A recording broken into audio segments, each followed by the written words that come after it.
Hey guys, how's it going? I'm at Planet Fitness now and my car is dead. Man, I did like 2 hours exercise, sweaty, ready to go home, got in my car, ready to turn that on. And guess what? I get nothing. My car's not cranking. Funny thing is, everything's working. The lights are working. Got my radio working. Got my fan and my radiator working. Like, all that stuff is working. But I can't seem to turn my car on. Now, I gotta say, I had some issues with starting problems for the last couple months. Like, I guess like once a month I'd be trying to turn my car on and I'd have to crank it a couple of times just to get my car to turn on. But, after like 3 or 4 different tries, it actually always did turn on and cranked over. I mean, I've noticed that, as more time passes, I've actually had to continue to just lately it's taking a lot more tries to get my car to turn on. Today, nothing. I changed the battery like recently, like within like the last month and a half, thinking that could be the cause of it. And apparently it's not the battery. So anyway, after that happened, I was like, okay, let me see if I left my lights on. I mean, I was only there for like 2 hours. Maybe if I left my lights on, maybe that could be the cause of it. So I went out, checked the lights, and the lights were bright.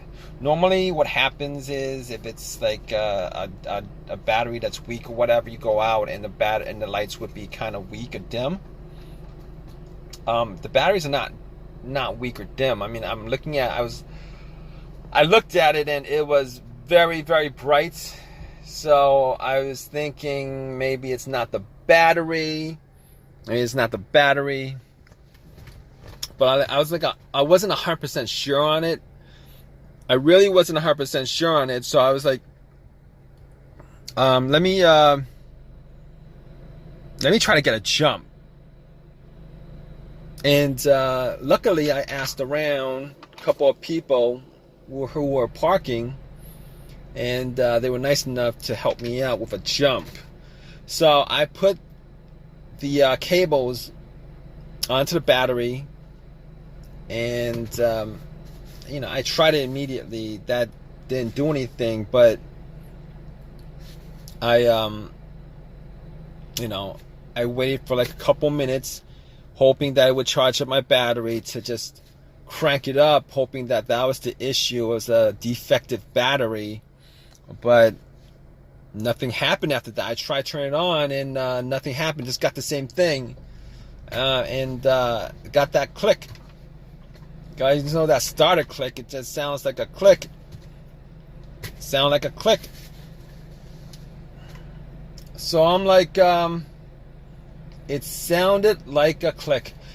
So I'm like, okay, definitely at that point, it's not a battery issue. My battery is fine, because working off somebody else's battery, my car should turn on if it's a battery issue. All right. So figure it wasn't the battery. Battery's fine. It's good. I've had it for like a month and a half. It's brand new. Sometimes they're defective or whatever, but that's not the case here. So I'm like, what else could it be? Let's go to what it could be, the next step, which is that maybe it's the alternator. So I'm like, it could be the alternator, but no, it couldn't be the alternator, because my car wasn't on.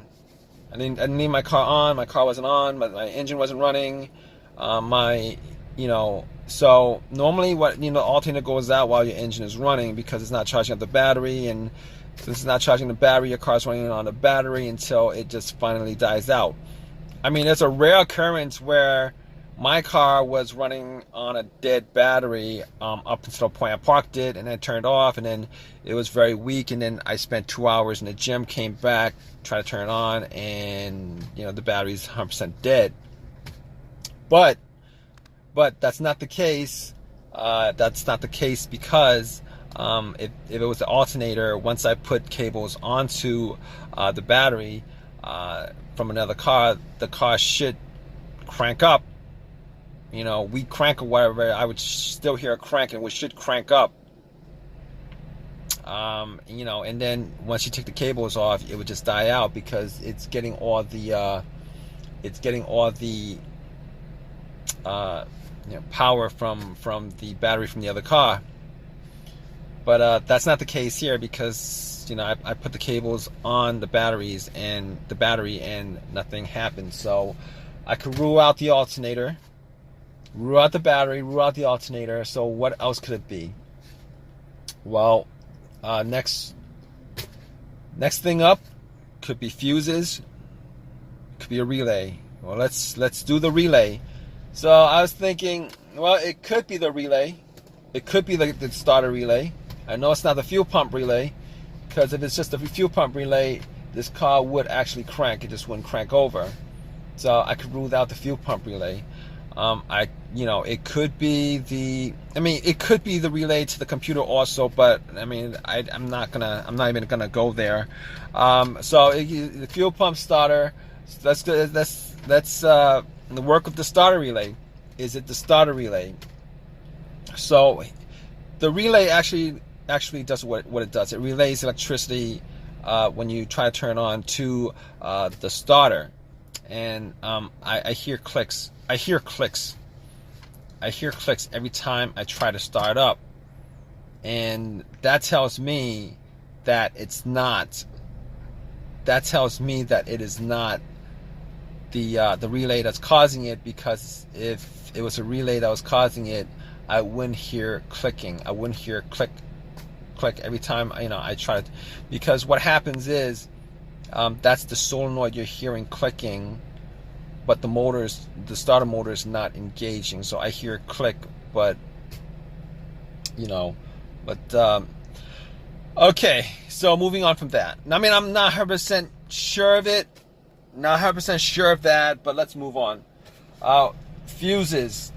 It could be a fuse, but generally the 2 times that I've had issues with a fuse blown out and a no start issue, I've had this maybe twice since I've ever owned a car.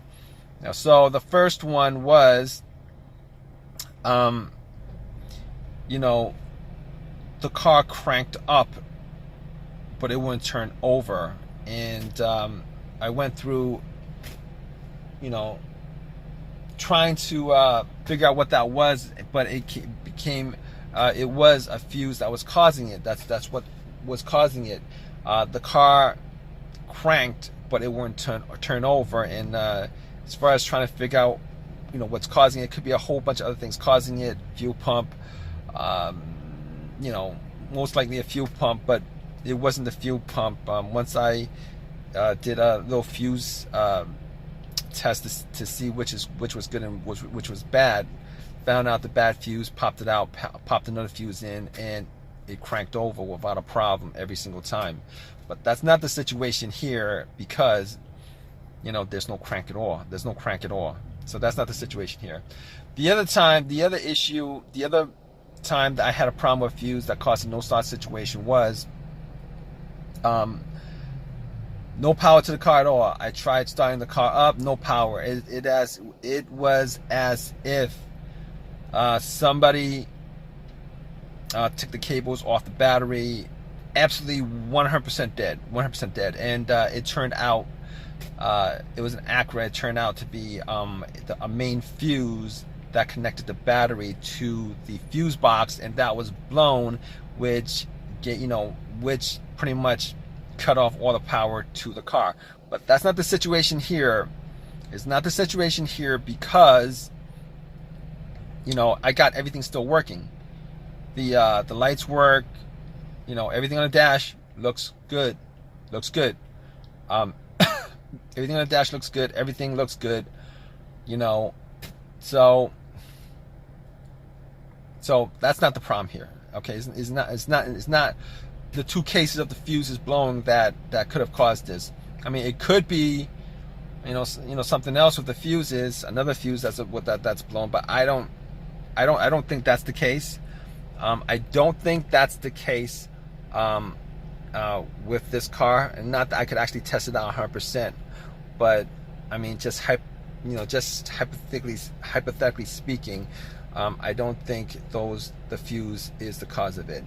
So if it's not any of those causes, I'm gonna guess that it's my starter. It's not starting, it's not cranking. I'm not hearing anything from the starter cranking. So I'm like, I mean, there's a couple ways I could test it. I could, you know, try to bump the starter. Well, that's not actually testing it. That's just hoping that it has one crank left to crank it up, you know, hitting the starter and stuff like that. I mean, that could work, but I'm not going to do it because I don't have a long enough crowbar, and I got to find out where the starter is on this car. Sometimes it's really not, you know, it's really not, you know, in a place where I could actually bump it.